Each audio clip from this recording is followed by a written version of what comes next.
Have you ever wondered if the way we honor our ancestors might actually cause them harm?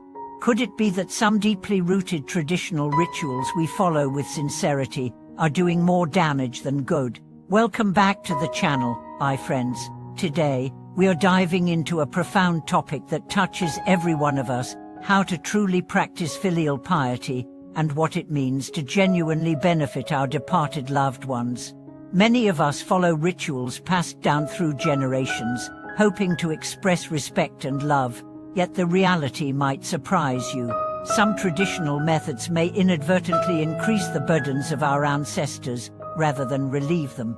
Understanding what real filial piety entails is a vital lesson for all descendants. Let's begin with a story from the Buddhist scriptures that offers deep insight into this matter. The Buddha and his disciple Ananda once encountered 500 hungry spirits wandering while singing joyfully. Curious, Ananda asked the Buddha why these spirits were singing with happiness despite their suffering. The Buddha explained that these were the hungry ghosts whose descendants were performing virtuous deeds and making offerings, which would soon help release them from suffering, hence their joy.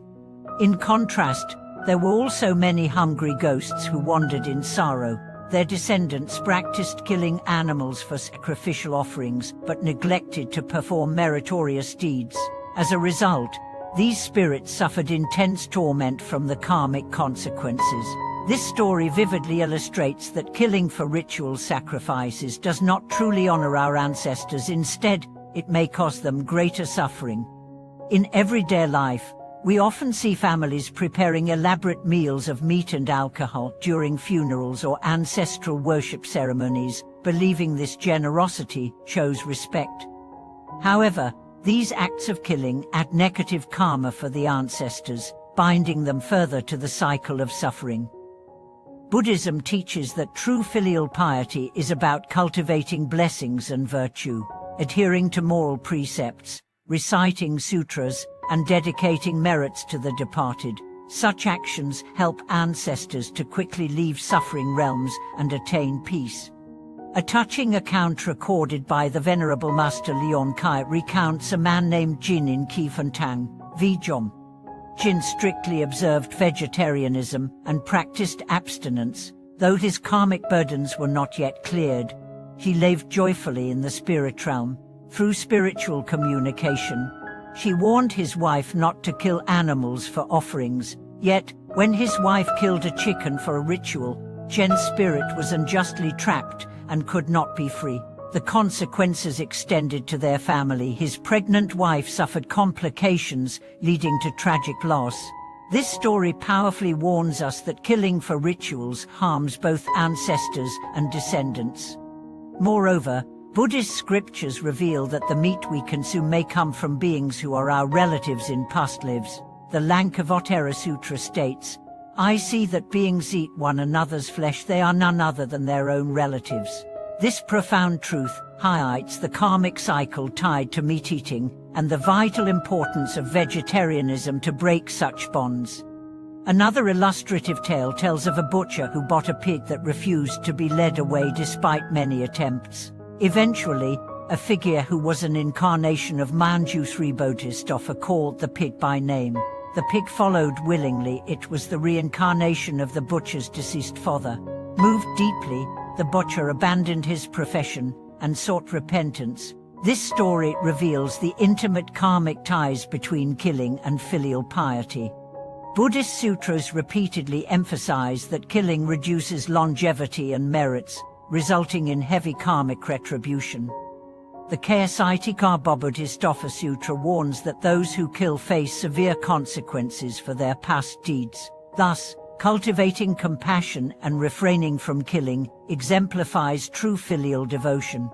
Instead of animal sacrifices, we should honor ancestors by offering incense, flowers, vegetarian meals, chanting sutras, and dedicating merits. This practice genuinely purifies ancestral karma and helps them to be reborn in blissful realms.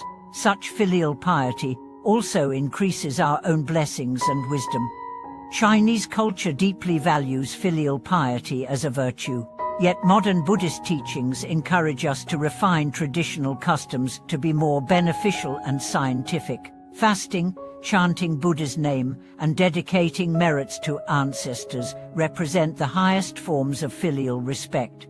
In our busy modern lives, it's vital to cherish the relationships with our parents and relatives, care for them sincerely during life, and continue blessings after their passing through virtuous deeds. Replacing ritual slaughter with compassionate acts accumulates blessings and fosters true happiness for both ancestors and descendants. Every act of kindness we perform creates merit for our ancestors, while paving a better path for ourselves. This reciprocal filial relationship exemplifies the Buddhist principle of benefiting both the living and the dead. Practically, we can express filial love by performing good deeds, cultivating pure karma, making vows, and dedicating merits to our ancestors. This approach not only helps them, but also cultivates happiness and prosperity in our own lives and families. And now, I invite you to share your thoughts and experiences about traditional ancestral worship and modern expressions of filial piety in the comments below. Your stories can inspire others to find a wiser path toward honoring their ancestors. Remember, many traditions involve animal sacrifices with good intentions, but these practices may cause unintended harm. The law of cause and effect taught by the Buddha reminds us that all actions have consequences. Compassion and wisdom are the true hallmarks of honoring our ancestors. True filial piety manifests as kindness and protection of life, abstaining from killing, and cultivating blessings through virtuous living. This is the way to truly ease the suffering of departed loved ones. Ancient wisdom across cultures teaches that respecting life is the foundation of harmony. If we replace animal sacrifices with vegetarian offerings and sincere prayers, we help ancestors cleanse karmic debts and increase their merit. More people today realize this and advocate for green, compassionate ancestral worship. Such transformation uplifts families and communities. In closing, I want to remind you that every act of virtue you perform not only benefits your ancestors, but also enriches your own life. This mutual blessing is the essence of true filial love and spiritual progress. Thank you all for watching this video. If you found it meaningful, please like, subscribe, and share your thoughts below. Let's build a community that embraces wisdom and compassion in honoring our ancestors. See you in the next video.